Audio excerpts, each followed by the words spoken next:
Welcome to Matcha Morning Club, a cozy lifestyle podcast hosted by your two favorite besties, Alexa and Victoria. Welcome back, everyone. Today we are sipping on a cup of tea for a change. We are doing white tea with lychee flavoring.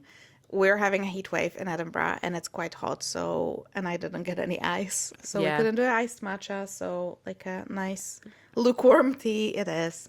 But the topic today is very interesting, and I think it needs to also come with some Disclaimers? Disclaimers, that's the word I was looking for. Because we'll be talking about money and financial anxiety and all of that stuff. However, before we even begin, maybe it's worth saying, this is not any financial advice. Mm-hmm. Anything we say, it's not financial advice. We have nothing to do with... I say we have nothing to... I work with finance, but it's not that type of finance. Yeah, I think it's like we're not qualified financial advisors, shall we say. Everything we're saying today is from personal experiences of, living and being working adults that make their own money. Yeah. How we manage it, and about financial anxiety, and just, I think, a very real chat about how we manage our money, how it makes it feel, how we grew up with money. Yeah. And then probably just like a couple of tips on what helps us feel better about money in the middle of cost of living crisis in the UK. Yeah, absolutely. It's just a chat between friends, like we said. And, I think it is a topic that a lot of people feel that way. Like when I talk to my friends, it kind of comes back. But I feel like it's not maybe very talked about online. Yeah. Like usually you'll get like some advice and like this is what you should do and like how you should invest and stuff. That's not what we're gonna do. I don't know what to invest in. No. I need that advice, but kind of that's what we want to talk about, is maybe also like financial education that we all should have, but maybe we don't. So anything money and financial anxiety today, that's the topic. Mm-hmm. So I've got a question to you, because obviously a lot of what we're talking today is about financial anxiety. When was the last time you had a feeling of like you maybe were worried about money? To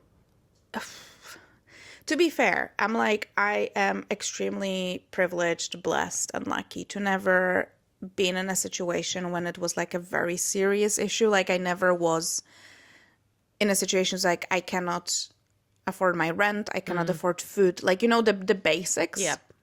So I cannot speak to that. I know people are in a terrible financial position sometimes, and I empathize, but I never went through something like this. And, so that's different. I was never in debt. I mean, we have a mortgage, but that's different. That was a choice. We were investing in a property. I was never in debt. So, I never really had a really serious financial stress around that. But I think most of my financial stress is whenever there's a bigger thing that is coming around, that it requires so much planning and saving.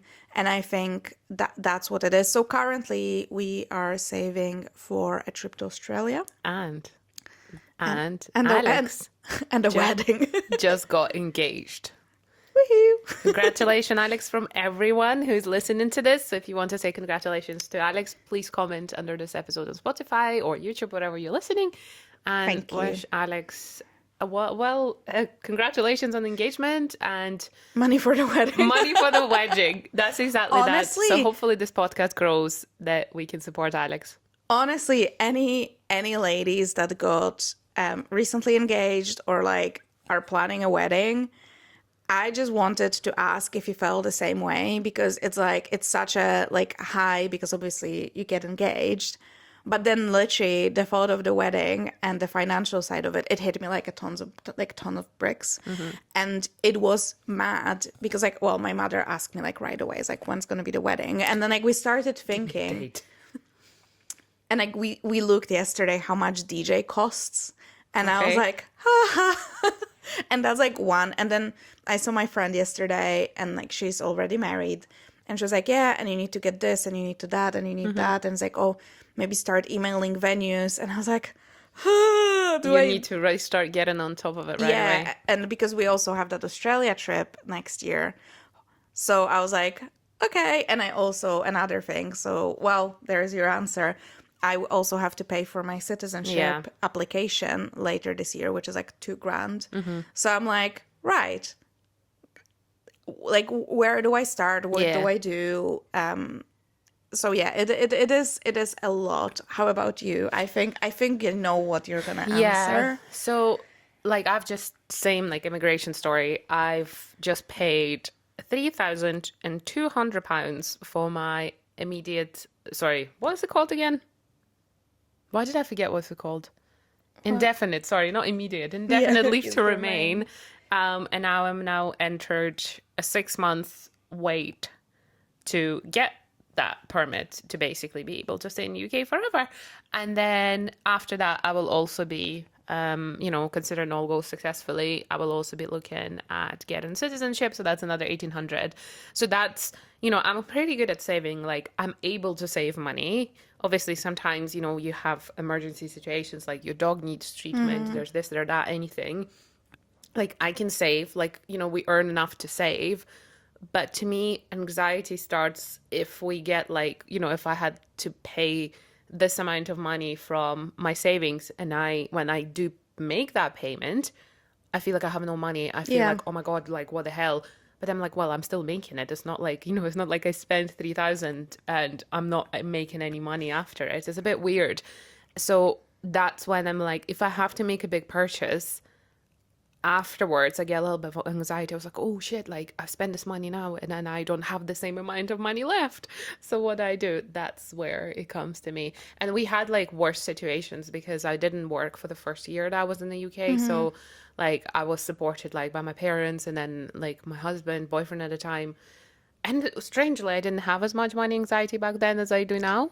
I feel like sometimes the more you make, the more The more anxiety. But it's also like, it's to me it is mostly like you said, kind of, because obviously you make the money and you want to live your life, so you want to see your friends and you want to go for lunch and you want to like buy yourself makeup and clothing, and like I'm not even talking about anything crazy, like like little, get yourself a wee matcha or an iced latte, that kind of stuff.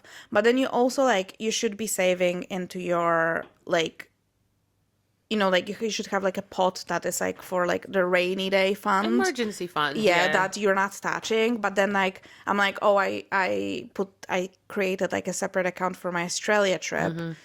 So I was like, I try to add there, but like obviously now there's also the wedding, and like and it's a lot of the stuff like that. It's like, oh, we would like to travel more, but then like, should we renovate the bathroom? But that's gonna be like 10 grand. So I'm like, what should we do for 10 grand? That's multiple trips. That's so expensive. It's as like, well, so you have to, like, you cannot have it all. So then it is kind of a game of prioritizing and making a decisions like, oh, would I rather renovate the bathroom that I use every day, or would I rather like go to Japan? Unless you are Grace Beverly, who owns 6 businesses now, just got a new house, is gonna have a baby. And I'm like, that she's such an inspo to me finance wise, but she's also very privileged, that she says herself. And I think it's also like, it will be quite different to people who, like we are both, I would say we're both quite privileged because we had the opportunity for our parents to support us. Like our parents are no like millionaires by any means. Like my parents are not secret millionaires. They worked hard their whole life that they were able to support but not spoil. But I also understand there's some people who didn't have the opportunity, so they have to make 100% of the money themselves. Like, obviously, I now do not rely on my parents, but, there will be a point where they will rely on me in a way as well. So I would just want to be able to learn my ways through. Do you think that Eastern European parents, there is something with the family that there is much more, they feel, they help much more? Than I would say so. Than here. Not to say like parents in the UK don't help their children, but I feel like at least in Poland, it's this kind of mindset that it is like if they can afford it, parents happily help with a purchase of your first property or to get you through uni or like stuff like Actually, to that. be completely honest, every single person that I know in the UK who has their own property now, they've all had money from parents. Okay. They didn't have the whole deposit, but say like a dad gave 5 grand or dad gave 10 grand. So there's a little bit of help. Yeah. But obviously there are also a lot of parents that are like, no, like it's a very separate thing, or they might help you get something for the flat or stuff like that. And that's where I want to be in a position of, when we have children and when they grow up, I want to help. I want to Yeah. be able to be that parent who's like, here's a start for your whatever that may be. In my ideal world, I would love to set up a trust fund for my child, but I know you need something like around £5,000 minimum to make that initial setup, and then you can start adding to it, I have no which idea. is a lot of money. I haven't researched it properly, so if anyone knows more, please tell us. But that is definitely something that I will be looking into when it comes to that, because that also helps. That I feel like takes the pressure off the parents in a way that, if they're able to start it and put it into something that will accumulate interest over like 18 years. How great is that to be able to do that for your child? Yeah, that is really nice. Obviously, it would be great if they had 1 million there, but that might be a bit too spoily, and I don't have 1 million either. Well, you never know what the future will hold. You never know. But yeah, it is. I like that's one that's gonna be awful, but it is a financial burden. Like I am not planning to have children. We have a whole episode on like having children versus not having children. But I think a lot of people around our age do take that into consideration when deciding if or how many children they're gonna have, because it is very expensive. So it's like I was talking about it to my with my friend, because when we were buying this flat, our flat is in a god awful like school catchment. Apparently one of the worst.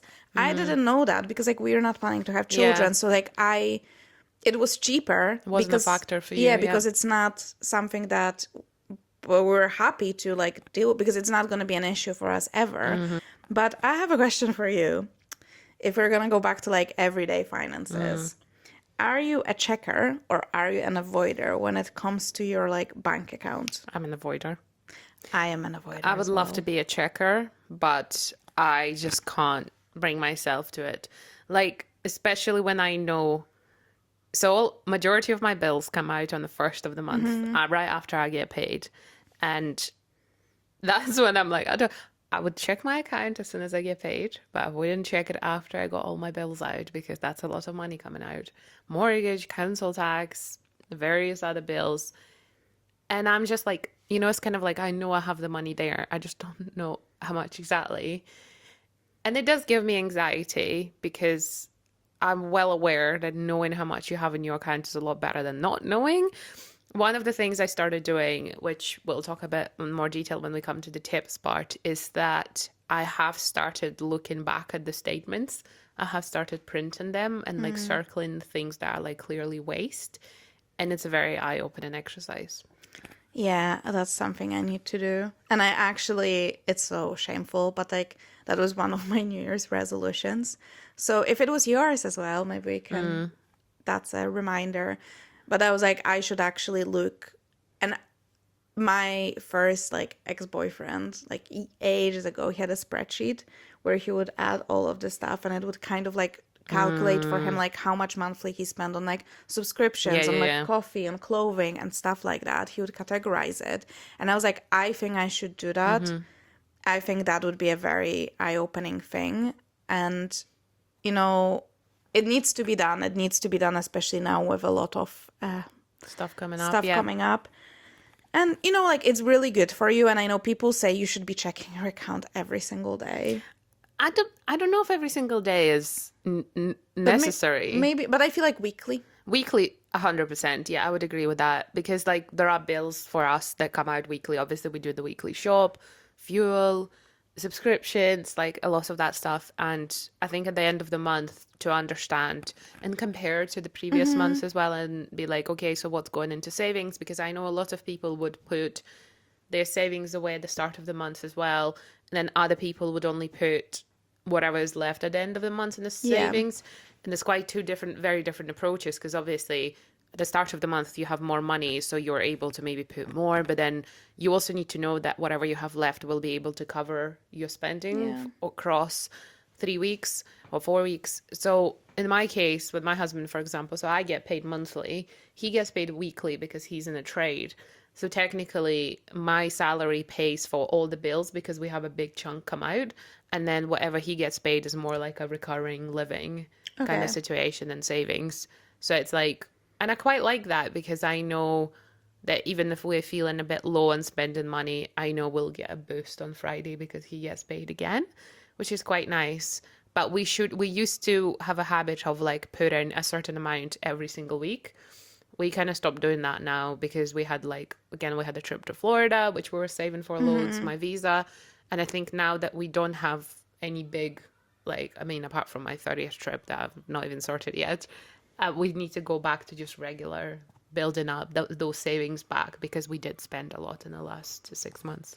Another topic I wanted kind of to discuss is, do you think consuming social media content makes you feel like you don't have enough money, or that you should be making more, or giving you that anxiety, showing you all the things you could buy, etc.? Or 100%. I think social media in general, and we have an episode on social media addiction and other things. Social media is a highlight reel, and we know. I think it's funny because we all know that, but we also still all fall for it. yeah, Because obviously on social media you see most of the time the best of the best, or what people want you to see, even if it's more negative stuff. So I think it's about, yeah, like 100%. You know, I follow people that I aspire to. I follow people that I'm inspired by, and in most cases, those people have more than I do. So, you know, like Grace Beverly, for example, like, you know, she's now basically owns an empire in a way. You know, she has 6 businesses or 7 now. You know, new house, amazing wedding, like about to have a baby. Like, to my view from an outsider, I think she has a pretty fabulous life. I know it's a pretty busy life, and obviously it doesn't make me want it. I mean, yeah, I wouldn't probably say no to that. Then there's other people. Her name is Molly Campsey. She's a fashion creator. Again, they just renovated an absolutely like oh, that's a stunning fuck off house. large house. Do I want that? Of course. Then there's a couple of other people who, you know, like I see traveling loads and just being like everywhere all at the same time. And obviously a lot of that stuff requires money. So 100%. Yeah. Sometimes I feel like, oh, like I can't just like get up and go for a random weekend in Paris because like I still need to budget for that, and I still need to, you know, if I go to Paris and I spend £700 in Paris, then that means that's the £700 that otherwise wouldn't go to my like 30th birthday, or it wouldn't go Yeah. to my citizenship, or it wouldn't, it's not like, you know, oh, it's easy, I'll just make another £700. Yeah. I mean, yeah, I probably will, but it's not like it's that easy to make. Yeah. You know, that's the thing, because it just seems like everything on social media is so easy. But realistically, even those people like Grace Beverly and Molly Campsey, they have put in the work. It's not like it just fell from the sky. And I think that's what a lot of people forget as well. They're like, oh, all these influencers just get stuff given. I mean, like, yeah, they do, but they had to put in the work to build the audience. And it usually happens over the years. And another one is like, even, you know, even not social media, but like just driving around Edinburgh and seeing people who live in those big houses, those like insane cars. Of course. Like, why would I not want to have that? Like, I'm pretty content with my life, but I'm well aware and conscious that it could always be better, but it could Yep. always be worse as well. So, Yep. yeah, what about you? I do feel very similarly, to be honest. And I think something you said about like it being a highlight reel, but I also think people just see the end product, end of the road. So it's quite, or like it's not even quite rare, because like with some people, if you follow them early enough, you kind of see the evolution. But if you follow them now because they have this aspirational lifestyle, and don't get me wrong, there's certain people that come from money and they probably didn't work a day in their life, and it is what it is. That's how life works. But a lot of the influencers, like if you bother, like you don't even have to scroll all the way down. You can get the posts from the oldest and see how they started. They did not start in those beautiful, fully renovated houses. Yeah. They started in maybe a small flat and a rental and, you know, with a shitty carpet and like ugly furniture and all of that. And they just posted from there. And I know it's much more difficult now because you have so many of them, because social media obviously has been around for like a decade. So you have a lot of people who will do that. But also you have to, especially I feel like in America, there's going to be quite a lot of people that will rent spaces to pretend that they're there, or get in debt to create the vision of that lifestyle in hopes that it will pick up and then people will follow and There they is will an make that influencer money. like that. Her name is Lorna. She, a lot of you guys might have seen her. If you just type in Lorna, like you will be able to find her. So she just unfortunately lost her husband to cancer a fair few months ago. And that's something that she's been quite, I would say, transparent about. I mean, mind you, her husband has been working in, I don't actually know, I think it's finance. So she has been quite upfront about the fact that when she was starting out as an influencer, which was a very long time ago, like she's been around for probably a decade, she did mention once that she had to take a loan and go and rent a flat, hotels, buy all these clothes and start making content about it before it actually came through. She was quite upfront about it, which to me was such a like, I'm like, that's so silly. Like to me, I was like, at the time when I first heard it, I was like, that's crazy that you have chosen to, you know, get in debt for the hope that your content will work out. But then it did work out. But I think it's kind of similar to how you would maybe go in debt to start a business, because she Yeah. was It is starting essentially a a business. business, yeah. And now I think about it, I'm like, I mean, fair enough. Like, it's obviously a very ballsy move, but you have to then stick to it and believe in yourself that whatever you are doing now and however much that's going to cost you is going to pay off. I've actually just met a creator a few weeks ago at an event, and she has a very good account, but she did say to me that her best content and what she grows thanks to and what she goes viral for is content from Paris, but she's based in Glasgow. And it was very interesting to have the conversation because she says that she's able, so now she's going to Paris for like a month and then she's going to maybe stay longer because she's willing to make that investment because she knows that her Paris content performs the best. And the reason she hasn't posted this much in the last year or so, because she was like, it just doesn't perform as well. So for her, it's almost like she has to make that investment because she knows it will pay off because it has paid off before.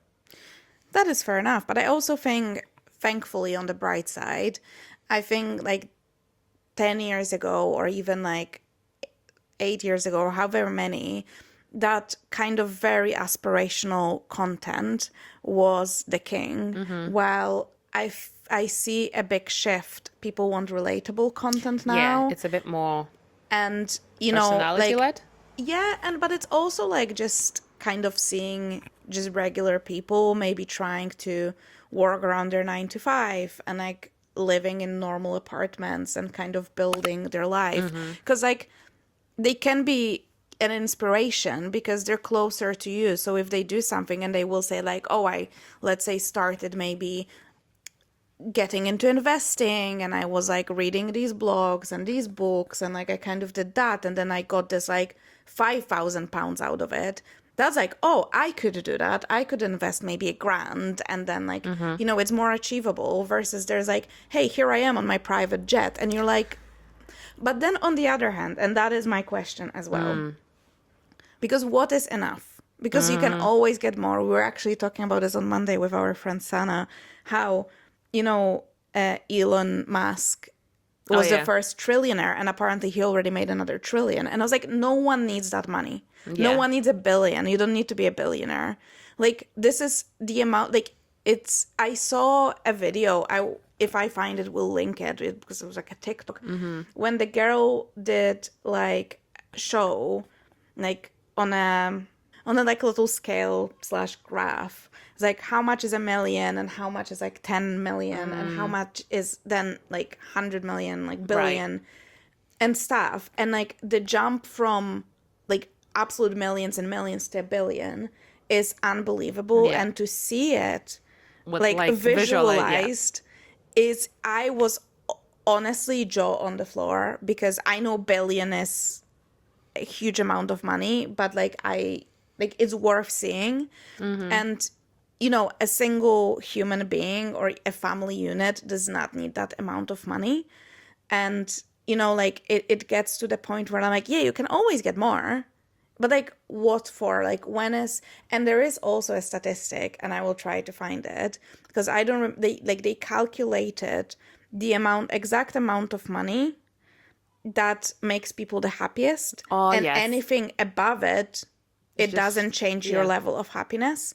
Because like you want, like we were talking, you want all your basics covered, and then you want the extra money. So it's like, okay, if I want to go on a trip, I can go on a trip, and if I want to renovate my bathroom, I can renovate my bathroom. But like you don't like, But that's not millions, yeah, you know? yeah, but that's what I mean. So I was like, because I got into this like complete spiral of like, oh, like, you know, like Molly Campsey, she has this beautiful huge house. But then I was like, Alex, it's just you and your partner. How many rooms do you need? Yeah. Like, you know, like even if we were to buy a house in the future, I was like, more than like 3 bedrooms, Someone's got to clean it. exactly, maybe 4 at best. Like you don't need more than that when you don't have children. No, In yeah, I fact, agree. we realistically, we will never need a space bigger than this flat for 2 of us. Yeah, my kind of view, especially like for someone who chooses to be child free, or like, you know, maybe they've children now left the Yeah. nest and then they want to downsize. Like, how cool would it be to live at some like nice penthouse in Edinburgh? There's Yeah. a couple of like really cool flats and stuff. Like, you don't need it unless you want to have a garden, then you have a house. But it's so also relative to, I think that's why things like houses and cars, they're such individual purchases, and there's so many options therefore, because we all want different things. Like, someone might think that, I don't know, a Renault car is a shit car. But then to someone, they don't need much more from that. They quite like it for what it is. Then to other people, they might think that the Audi is a shit car and they should buy a Mercedes instead because of some kind of status part. So Yeah. like sometimes a lot of people, I've met different people, and they view cars as status, or they view cars as a mode of transport. And that's 2 very different things as well. Same around houses, same around clothing. People do the same with like handbags, phones, like tech that people use, like all that kind of stuff. I think is so relative. And obviously, you know, I quite often, like, I meet people who don't see the point of like buying a nicer car, but with me and my husband, we love a nice car. Like, Yeah. this is what we like. It's not that we need it, we like You it, just prioritize and we it. prioritize it. You know, there might be other things that we don't care about as much, so we don't prioritize it therefore. And I think that's another part. When someone is giving you financial advice, you need to also see like what's your priority. And I was like, sometimes, quite often, people who already have debt, they will start reading and watching content around investment, but most of the time you should get rid of your debt first and then Yeah, think get out about of debt. investment. Yeah. Because what's the point of you having 10k invested if you continue to pay interest on like a 30k loan? That's just counterproductive to me. So it's just like, like you said, you know, it's basic financial education, you know, like what comes first. Yeah, and I think we are like, you know, we go to school and learn all these like capitals, all of the countries in the world, instead of like learning about money and investing and budgeting. Like simple budgeting, the amount of people that are adults and they cannot budget with their money and what they have is crazy. I think people love to talk about money without talking about money. Yeah. Especially British people. Yeah, which what I mean by that, like they will make these like off comments about like, oh, you need to earn well to go to Waitrose, or like, oh, I don't have any money in the middle of the month to get a £5 coffee. Instead of like actually talking about it normally And even like you don't because either don't explain yourself at all or just say Yeah. like actually you know what, I decided not to drink coffees Just honestly say anymore. anything, but like that's anything else. It's like it's such a weird thing, but I think also people love, and it's a habit I got into, and I'm really trying to not say it anymore, because it's so easy when you're, especially when you're with your colleagues, because you're all in the same workplace to earn money, and everyone goes like, oh, I'm so poor, I'm so poor, and I'm like, we're working corporate jobs in Yeah, the and I'm city like, what do center you of want me to do about Edinburgh, it? but like we're not poor. Yeah, I that's was true. like, I'm saying it with like full conviction. I don't know what it truly means to be poor. I never had to go a day, a week, a month with worrying about that I will not be able to afford food. Yeah. Like You know what that's else? poor. That's poor. I Yeah, not have being able to education. afford your like Not rent not and being able to go to Japan. Not poor. That doesn't mean you're poor. yeah. Like, we need to get this straight. I think that that's the problem as well. There's nothing wrong with wanting more and striving to achieve more and wanting to earn more. I'm all for that. But like, I think we started to like get so comfortable being like, oh, I'm so poor. I'm so poor. And then you're here on like 50K salary. I was like, honey. Yeah, well, that's another thing. Like, I notice people who make those comments, then they're wearing like 160-pound trainers. I'm Yeah. like, seriously? How is that poor? Poor people wear the same shoes until they cannot wear them anymore. They cannot go to the shop and shell out 160 pounds or on the newest, trendiest pair of like Adidas trainers. But I feel like we really don't have this understanding what it means to be truly poor and what it means to be like truly obnoxiously Yeah, rich. on the other side. It's like you sit I'm comfortable. I'm not uncomfortable in life, and that's like it's fine to admit that, and it's fine to like want maybe a bit more, but like Jesus Christ, like I feel like everyone's either poor or rich. There's no There's like no that like good middle middle. Yeah, ground. I think that's why like we have a question here. Like, if we were to forget the numbers, what does it actually feel like? Not having the anxiety and feel financially calm. That's exactly what I said. Like, I'm feeling comfortable. And I would say, like most of the time throughout my life, especially lately, I feel comfortable. Obviously, like I said, those examples of like when I'm making a big purchase for something, Yeah. I feel quite anxious. But at the same time, I do think that's okay. I mean, it would be weird if I paid £3,000 for Visa and felt absolutely delighted Yeah, like peanuts. because it's not peanuts, and it's also like I just don't believe that service should cost that much, but that's obviously not for me to decide. So I've been given a fee and I'm here to pay it. And there's also like, your mortgage, or like if you want to have a certain car, if you want to have the bloody 160 quid trainers, if you want to hire a photographer, everything has a cost, and it's just up to you. My other, like a very big part of how I approach money, a lot of people are like, oh, I can't make more. There is an infinite amount of money in the world, and there's no limit to how much someone can make. If Elon Musk can be double yeah. trillionaire, you can make a bit more. Yeah, and that's why I'm like, sometimes I have to say it to like my partner and be like, listen, well, money is there to be made. No one is limiting you from going, obviously, like, you can have like limited family things, you need to look after children. But in theory and overall, in a general understanding, no one is limiting you to going picking up an extra shift, or like going and maybe starting a side hustle, or looking for a new job. Or like education and anything. Like you can, because I think that that's the thing as well. A lot of people will say, oh, looking back, I would have gone to uni and I've done like engineering or this or that. You still can.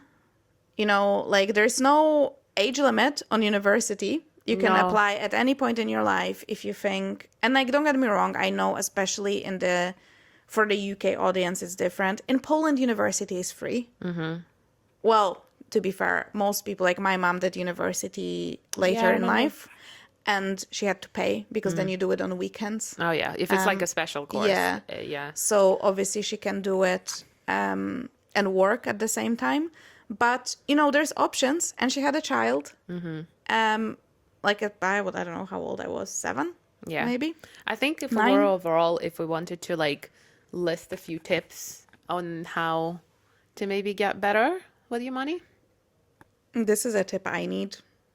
Check your bank account and actually sit down and like maybe take the last 3 months and check how much you spent Yeah. on what. Because I think it does feel like, I know it's a £5 coffee, but like found £5 coffee here, there. Sometimes it is prioritizing, and I'm not going to be one of those people who tell you, if you're going to stop drinking coffees and matchas, you're going to afford a mortgage. No, that's not true. Bullshit. But you might be like, oh, actually, I'm spending well over £100 a month on it, and it's not something that is worth it. Maybe I just want to do like one coffee a week, like a little Friday coffee treat, and then spend £20 a month. You know what I mean? It's about that. But then you're like, actually, I'm okay with spending £120 on drinks. It really depends. A lot of people is like that with fitness memberships. You know, sometimes like we spoke about it before when we were doing the fitness episodes. It's about like those like fancy new Pilates classes, Reformer, Legree, etc. Those are incredibly expensive. Like most memberships now to really popular studios in Edinburgh that you want to go to regularly, you're looking at about £200 a month, which is extortionate. But at the same time, if that is worth something to you, if that keeps you active, and if that, you know, promotes a healthy lifestyle for you, if that looks after your mental health, then to me, then it's completely justifiable. I personally do not pay that amount, but I still pay close to £100 for my gym membership, for my class pass, and like an occasional like random class or a sauna somewhere. It's like all of this has like, everything has a cost. And everything has a satisfaction behind that cost. Like, it's a basic principle of like economics of like how much of what we have. One tip from me is what I found out this year, and I've been doing it, and it's like I said at the start of the episode, it's very eye-opening, is printing out your bank statements and then going with like a red or whatever pen you like and circling what you feel like you maybe shouldn't have spent. Yeah. And then calculating and putting it together. Yeah. It is going to feel shit for the first couple of months. It's going to feel absolutely terrible.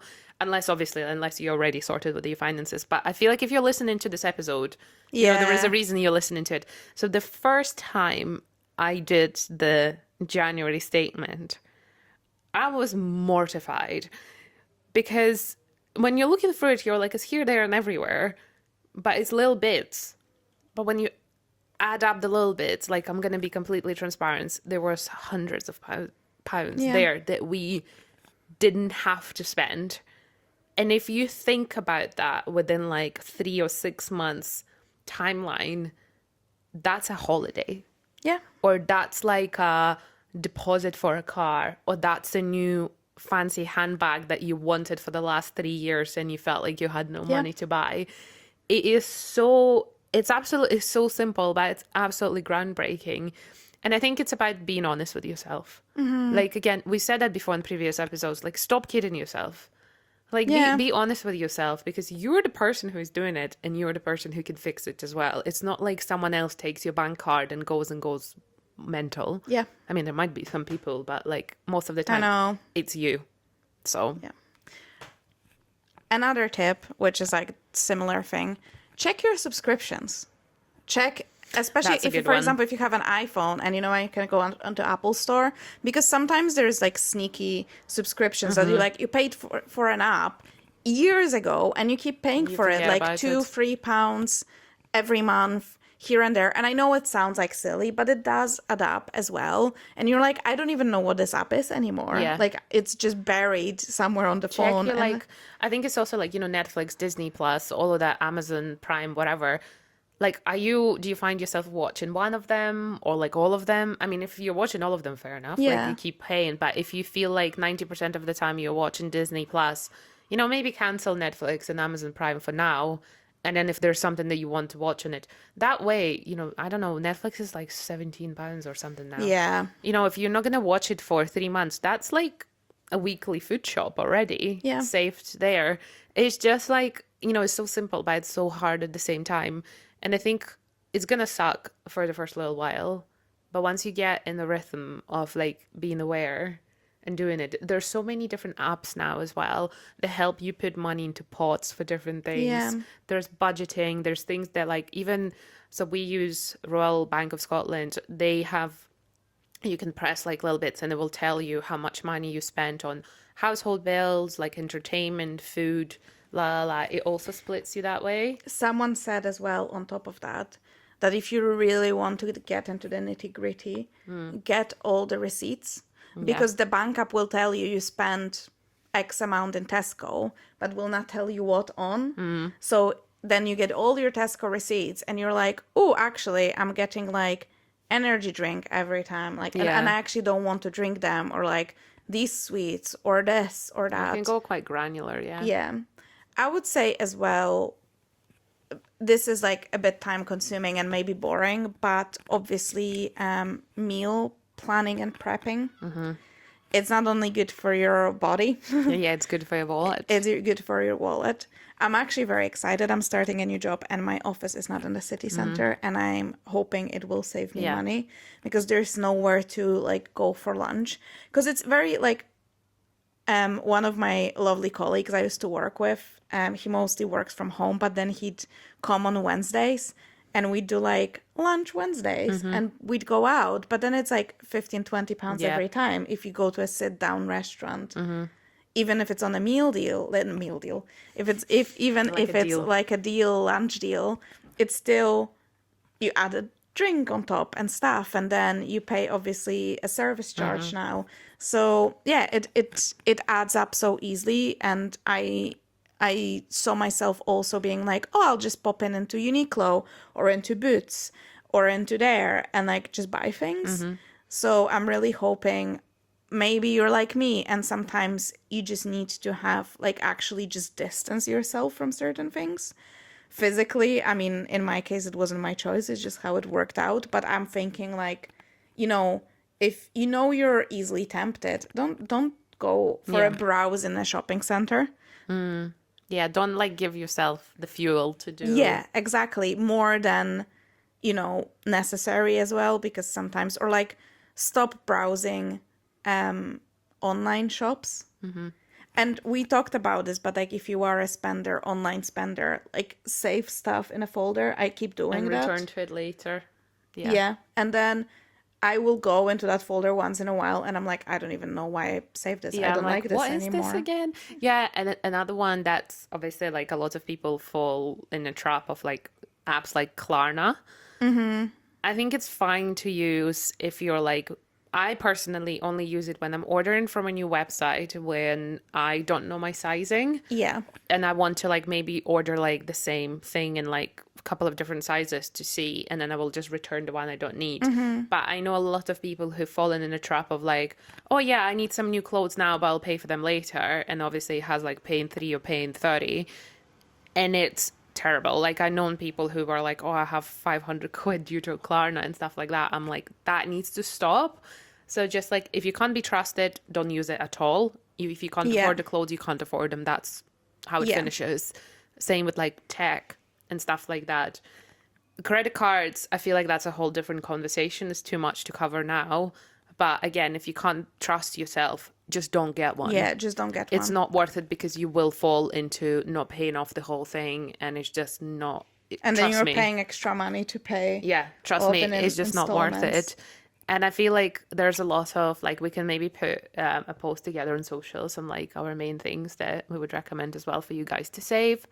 But yeah, anything else that you think we didn't cover for the tips?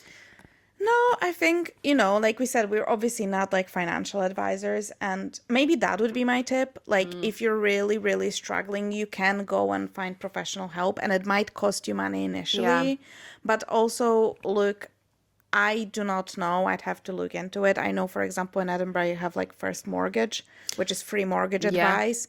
that's You quite might good. be able to look into if there's any places in your city that offer like qualified financial advisors advice for free. I'm sure there's going to be places. Maybe you can even have like book a session in your bank. Probably, I think the bank should have something around that as well, because like I know Virgin Money do something like this. Like there will be things like they Yeah. always say, if you're struggling to pay your bills, like debt consolidation, that kind of stuff.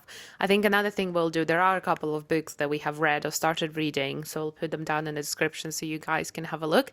And there's also one particular girl that I really admire of her journey with finances. Her name is Mia. So I'm going to add her podcast to the notes. I don't think you've listened to her stuff before, but I think you would like is it. that the girl on TikTok, Frugal Chic? Yes. Yeah. Love her. So She's doing an episode with Grace I Beverly. think it's already out. Oh, Yeah, so there we go. still yet to listen to that. She's great. Love her content. I think this is where I picked up the tip about this bank statements. I'm pretty sure it was her. So we'll link that down below as well, and hoping that will start your journey into educating yourself about finances more. Yeah, honestly, I think the ultimate tip is if you struggle with finances, knowing where your money goes is the base, the Start. Yeah. the absolute necessity.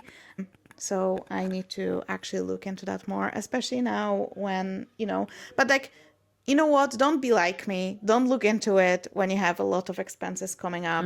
Look into it when you're actually financially quite happy as well. Yeah. Because getting on top of your finances, it doesn't matter how much you or little you earn. And I also think that's the mistake a lot of people make.